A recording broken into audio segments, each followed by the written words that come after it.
Hello again, ganda ka chika life. Kumusta po kayo mga chika? Heto na naman po tayo para sa ating panibagong showbiz update. For today's video, may update po tayo about po kay Miss Catherine Bernardo. Pero bago po yan, magbibigay muna po tayo ng update about po kay Miss Rufa May Quintos. Pinabulaanan nga po ni Miss Rufa May Quinto ang isyong divorce na nga po sila ni Mr. Trivo Magallanes bago ito pumanaw. Lumalabas na hindi natuloy ang tinuruan noon ni Mr. Trivo na nasa proseso na sila ni Miss Rufa na legal na maghiwalay. Sa FB account nga po ni Miss Rufa, Agosto 2025, ibinahagi nga po ni Miss Rufa ang YouTube video noong sila po ay kinasal ni Mr. Trivo sa Pilipinas last November 2016. Ayon nga po kay Miss Rufa, nananatili sila mag-asawa ni Mr. Tribor dahil walang nag-file sa kanila ng annulment. Annulment lang kasi ang umiiral sa batas para maghiwalay ang mag-asawa ikinasal sa Pilipinas. Pero maaari rin mag-file ng divorce ang isang kabiyak kung siya ay isang American citizen na nakapangasawa ng Pinoy or vice versa. Ayon nga po sa actress-comedian, mag-asawa pa din kami ni Trevor. Walang nag-file sa amin ng annulment. Dito po kami sa Pilipinas ikinasal noong November 25, 2016. Hanggang ngayon ay in shock pa rin po daw sina ni Miss Rufa at ang anak nila ni Trevor na si Miss Athena Alexandria Magallanes. Gayunpaman po, nagpapasalamat pa rin siya sa lahat po na nakikiramay sa pagluluksa ng kanilang pamilya. Pahayag pa nga po ni Miss Rufa, "Ako po ay widow na or byuda. Nashock pa din at nagluluksa po kami mag-ina. Ang salamat po sa lahat ng condolences, and RIP, and sympathy heart niyo po. Salamat po sa pakikiramay. Lord, please give me an Athena, our daughter strength, ang sakit po." Matatandaan nga po noong December 13, 2024, inanansyo nga po ni Mr. Tribor na ongoing na ang divorce nila ng asawa nito si Miss Rufa May. Ayon nga po kay Mr. Tribor, hindi na niya kaya pang itago ito dahil na rin sa mainit na talakayan sa social media tungkol sa relasyon nga po nila ni Miss Rufa May. Nasa punto na raw ang kanyang marriage kay Miss Rufa ay isa ng shit show. At ang tanging nais lamang po niya ay makawala rito at makapiling ang kanilang anak. Buong post nga po niya, "Hey guys, I felt like I need to explain myself. Based on social media and all that, I want to make myself clear that Rufa May and I are in the process of a divorce. You may be aware divorce can be very devastating to adults, to the children, and also the parents. That being said, my marriage has been a shit show and I'm sorry for that. All that matters me in this time is getting through the divorce as best as I can and spending time with Athena. Happy holidays." Noong January 2025 na ibalita pa nga po, pagtanggi ni Mr. Devor na nagkabalikan na nga daw po sila ni Miss Rufa May. Hindi malinaw kung sa mga sumusunod na buwan ay nagkaroon sa pagkakataon magkaayos nga po sila ni Miss Rufa May. Sa ngayon nga po, nasa Amerika nga po si Miss Rufa May Quinto at ang kanilang anak na si Athena upang ipagluksa ang pagdali ang pagpanaw nga po ni Mr. Tribor. Samantala, dumako naman po tayo sa update natin about po kay Miss Catherine Bernardo. Miss Catherine Bernardo, alam naman po natin na napakadaming basher.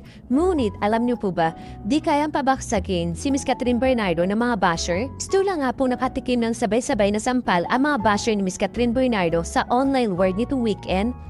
Kasi naman po, alam niyo po bang sabay-sabay na nag-post sa kanilang social media ang Team Catherine na binubuo ng makeup artist na si Mr. Owen or Miss Owen Sarmiento, hairstylist na si Mr. John Valle, ganun din ang manager niya si Miss Lulu Romero at ang mga stylist kabilang na nga po si Justin Benetes at ang pinsan na politing nung naliling po kay Miss Catherine Bernardo. Trilex lang naman po nila ang dalawang magkasunod na araw na shooting ng bago ini-endorsement ni Miss Catherine. Habang nagbabakasyon kasi ang Asia superstar sa Melbourne, Australia, ay maraming mema or basher ni netizen nang sa actress ang kumuda na baka raw wala na itong balikang karir pag-uwi mula sa almost 3 weeks na bakasyon nito. Kaya po marami nga pong nagsasabi na baka daw pagbalik daw po ni Miss Catherine Bernardo galing po sa bakasyon ay hindi na po magkaroon ng karir or magandang karir ito si Miss Catherine Bernardo. Ayaw nga kasi mamatay-matay ang mga chismis na naka-join daw na sa nasabing bakasyon itong si Mayor Mike Alcala na pinipilit nga po nililing kay Miss Catherine Bernardo. Para namang nasopla ang mga basher dahil pag-uwi nga po ni Miss Catherine ay balik trabaho na ito at sunod-sunod pa ang endorsement shot nito. Open secret naman sa showbiz na si Miss Catherine ang highest paid product endorsement ngayon sa bansa. Imagine kung ilang milyong piso na naman ang nagdagdag sa kayamanan ni Miss Catherine Bernardo. At take note po hindi lang po pitsugin ang mga bagong brand na nagtiwala kay Miss Catherine. Bigatin at multinational company ang mga ito. Kaya sa mga basher ni Miss Catherine, huwag na pa'y umasa na papansinin kayo ng actress dahil busy siya sa pagtatrabaho. Samantala, may nakakatuwa naman po ako na-discovery. Ngayon 2025 na nga po, mas pinadali na at pinalawak pa ang paraan para mapanood ang mga Abante show dahil available na rin to sa TCL Smart TV na ini-endorso nga po ni Miss Catherine Bernardo. Hindi na lang po siya sa Sky Cable Channel 85, Coverage Channel 79 at mga online platform matutunghayan ang inyong mga paboritong Abante online program. Ngayon nga po napansin ko po dito po sa ating TCL Smart TV, isang click na lang po dito nga sa TCL Smart TV ay mapapanood nyo na ang mga trending na balita, entertainment segment at iba pang makabuluhang palabas ng Abante. Bukod nga po sa bagong platform na ito, patuloy pa rin mapapanood ang mga Abante online show sa mga FB page DWAR 1494, Abante Radio at Abante News Online, gayon din sa YouTube channel na Abante at DWAR Abante. Isa nga po itong malaking hakbang sa digital innovation bilang bahagi ng commitment na Abante na dahilan ng totoong balita at makabalong impormasyon sa mas maraming Pilipino kahit saan kahit kailan. At dahil si Miss Catherine Bernardo nga po ang ini-endorse ng TCL Smart TV ay madali siya makakapanood ng Abante show. Tila naman pong obvious na si Miss Catherine Bernardo nga po ang tinutukoy na surprise na leading nga po nitong si Mr. James Reid. Mapapanood na nga po ulit sa isang acting project itong si Mr. James Reid ngayong taon. Ito ang naging kumpirmasyon ng singer, producer at actor sa naging panayam nga po ng ABS-CBN News. Well, they fan, be happy to know. I'm coming back this year. We'll be shooting this year with plans to release it also this year. Sabi nga po ni Mr. James Reid. Maraming fans nga po ang super excited na mapanood siya ulit na umarte dahil taong 2018 pa nga po. Nung huli siyang umarte sa pelikulang Miss Grady, kung saan nakasama nga po niya si Miss Sarah Geronimo. Hindi nga po masabi ni Mr. James ang detalye ng bagong project acting po niya, pero tiyak na magtitaping sila ngayong taon. I'm not sure if I allowed to say that, but definitely we're shooting this year, sabi nito. Dagdag pa niya, we have a script, we have a story, and we have a cast. I'm very excited to announce it, but not yet. Masusurpresa rin daw ang mga fans na makakaparenya sa sabing project. I can't really say who I'm working with now, but I think the fans will be very, very surprised, ani nito.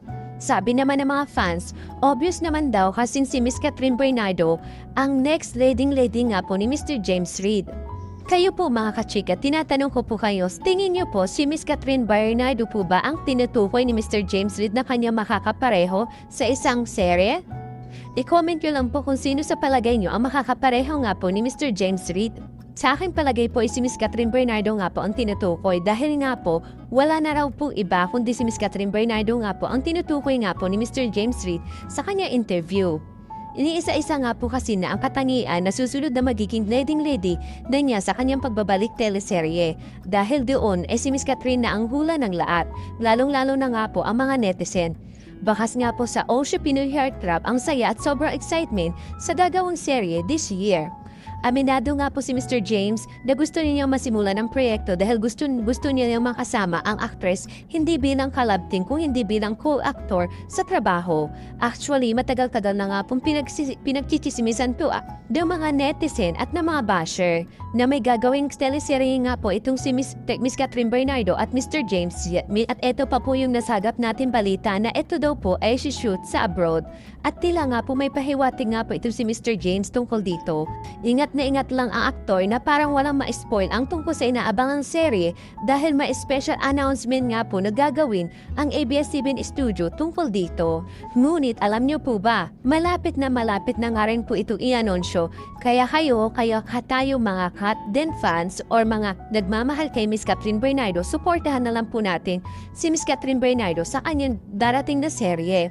At aabangan po nating lahat ito no sa ebnapan po natin na sobrang excited po tayo ngayon. Thank you for watching.